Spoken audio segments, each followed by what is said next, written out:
So, Steel Helmet Stan, brilliant YouTuber, Militaria collector. Go and visit his channel, go and subscribe to him. Steel Helmet Stan sent me a photograph of his mate's respirator filter in an unusual webbing skeleton harness.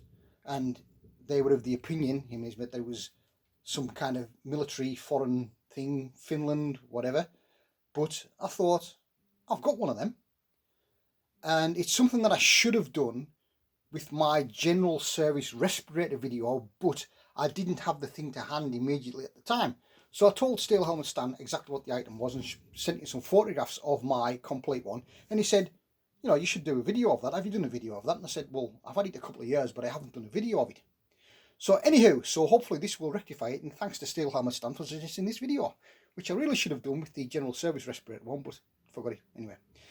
So, during World War II, as we've established from the other videos, should you care to look for them. Oh, and thanks very much for watching that recent short that I did about the Bundy badges. I can't believe how many views that's had, so thanks very much for watching that. Anywho, during World War II, as we've established through various other videos, the British had quite a few respirators and some served alongside each other. Eventually, one replaced the other one. So we have the Mark IV General Service Respirator in rubber with the stockinette, and the Mark V without the stockinette, eventually replaced by the light anti-gas respirator. So, eventually, when this replaced those two, where did those two go to? Well, a lot of them disappeared as military surplus for factories and industries. One of the companies involved in gas mask breathing apparatus, call them what you will, was a company called Siebe Gorman. They've been in production for years and years and years. If it's breathing apparatus related, whether it's fire brigade, industry, military, or deep sea diving, if it's something that you breathe through, the chances are Siebe Gorman have had a hand in manufacturing it or developing it. They developed gas masks for the British in World War I, and they've been with them kind of ever since. So, when these two masks became surplus and replaced by that one, Siebe Gorman thought, well, we'll make some masks for factories. The filters on these military masks are good for military gases that you may encounter, but they're no good for use in industry, where, for example, you might be in an empty fuel tank that has fumes in it. Well, a military gas mask respirator filter will be no good. So Siebe Gorman bought an unknown quantity of both the Mark IV General Service respirators and the Mark Vs, and they refurbished them and fitted them with their own filters for factory use. So what they basically did was they didn't buy any of the haversacks, they just bought the masks. And what they did, they refurbished the head harness and put a new hose on it, which was easily adaptable for their filters. The filters they made, the commercial filters, just fitted to the normal hoses by a simple screw and a screwdriver. So it was a no-brainer as to how it all went together. And under this brand, they marketed these as puretha respirators. And they issued them in a suitcase with basic instructions and a simple harness assembly. So what we have, and what Steel Helmet Stan sent a photograph of, but he only sent a photograph of the harness, was one of these. A leatherette suitcase, puretha, it says on it, puretha gas mask, patented. It's got a simple clasp fit in there, and inside is an ex-military, in this instance, it's a Mark V rubber general service respirator, see, Mark V. But the instructions on the inside of the case, that should be glued on the inside of the case. The instructions are for the Mark IV stockinette. So the instructions are for that one. And inside we have your ex-War Department facepiece, which has had a refurbished harness on the back and a brand new then hose attached to Siebe Gorman's own particular respirator. for commercial purposes, not military purposes. Now in total, Siebe Gorman would manufacture 15 different filters for this puretha setup. All the filters were colour coded as to what they were intended for, and the label on the front was unique to each colour coded filter. So this filter is orange with a grey stripe going through it. Now the instructions on it state that because this filter is orange, it's orange with a grey stripe going through it. It's a type NFC, and it's for nitrous fumes and all particulate smokes and dusts. So another one, different colour coded, will be for different gases and fumes, and another one, and so on, and the labels will be written accordingly. So that's a non-military civilian filter or commercial filter. It's held simply by a screw that goes through. The hose is Siebe Gorman's refurbishment. The mask is dated 842. The rear headpiece is Siebe Gorman's own refurbished bit. Interestingly, the filter, it says date filled and tested June 1965. So by 1965, that mask was already knocking on for over 20 years old. And this eventually became a problem because eventually the masks were too old to use. So Siebe Gorman actually made a complete replica of the general service mask in yellow rubber and had the Siebe Gorman name in raised letters across the top. Eventually that becomes old, and so really this by the time it's fitted to that is near the end of its useful life.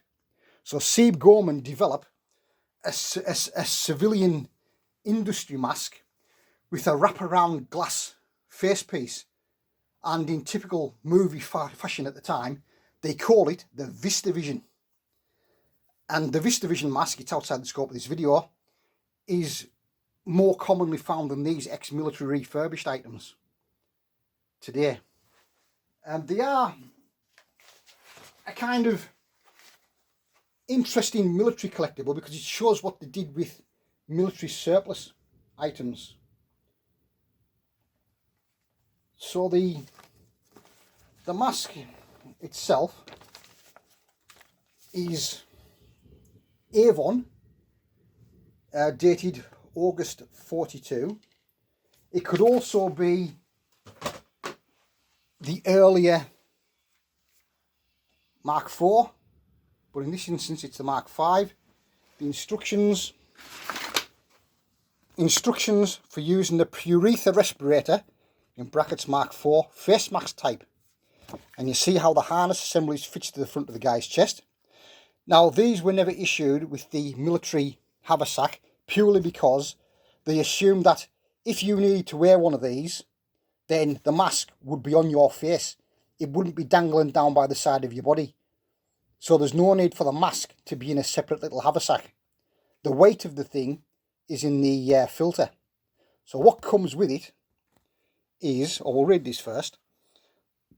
It says, carefully examine all parts to ensure they're in good order. See that the sealing label is removed from the bottom of the canister. Then it's basic instructions.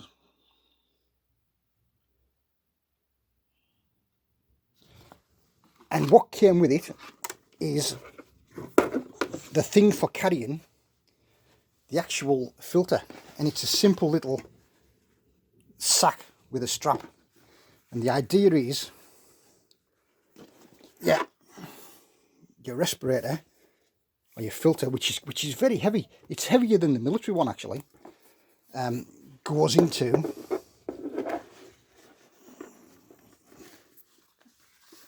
so that goes into there like that.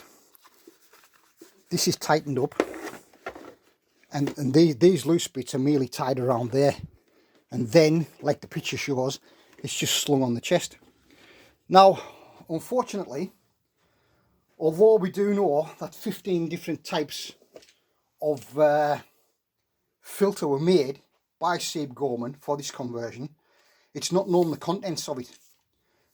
But as these are post-war, and we stopped putting asbestos in gas masks in around 1945, it's assumed that all of these puretha respirator filters are free from asbestos.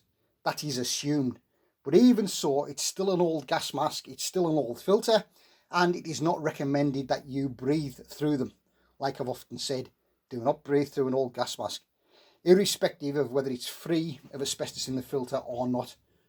But like I say, nobody knows the makeup inside this filter of the puretha respirators. So it's just a simple case of ex-war surplus general service respirators being rebranded as puretha respirators. So there was 3 different types of this mask. There was the rubber Mark 5, the nylon or the stockinette covered rubber Mark 4. There was Siebe Gorman's copy of this in yellow rubber, and eventually these would be phased out by Siebe Gorman's own civilian non-military mask, which was called the VistaVision mask. Today, commercially, I've seen these advertised at 90 quid in the box, but recently I've seen an empty case on its own advertised for 40 quid. The little webbing sack thing with the neck strap, I've seen that advertised as an empty item for 70 quid. So basically you pay your money, you take your choice. They're now becoming their own kind of standalone collector's items, and gas mask people are latching onto them, because as an ex-military surplus item, people didn't want them for a long time, but now people are seeing them as an interesting carry-on, a version of the wartime military thing. So that's just an interesting thing that they did after World War II to give a bit of life to a military surplus respirator. The Siebe Gorman puretha respirator. That's its proper name. It's not called a general service respirator because it's no longer a wartime respirator. It's a puretha respirator. And so when this is described as a puretha respirator, you then describe what type of facepiece it has. So in the instructions, because it's the stockinette covered version, it's puretha respirator Mark 4. But this is puretha respirator Mark 5. So it's just a little interesting thing. And so this was predominantly for Steel Helmet Stan and his mate, to show that these things did have another life after World War II. So the puretha respirator. So I hope Steel Helmet Stan and anybody else who's into this sort of thing finds this of interest. Bye for now.